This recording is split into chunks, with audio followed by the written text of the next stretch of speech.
With the regulated market in California coming to fruition, it was an opportunity that I saw that was a lot of risk.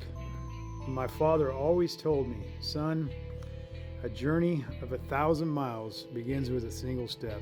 In 2016, I picked up the facility. There was no chances of it even being a cannabis facility at that time. The regulated market, Prop 64, hasn't occurred yet, but I knew it was coming down the pipeline, and I knew if I had an opportunity to do it, now's the time to act. So picked up the property, my wife and I, and locked into a 20-year lease.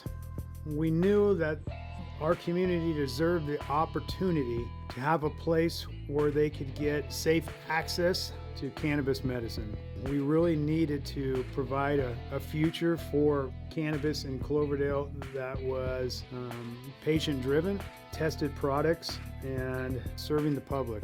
So, here we are today. Moving fast forward to where we're at today, a spot in the regulated market in 2019, and there's a lot going on, and this industry is full of ups and downs and lefts and rights and roadblocks, and we just keep trucking along.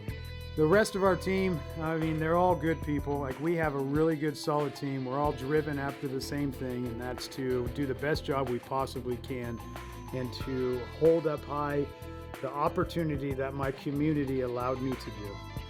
Hence, Seed2Soul name.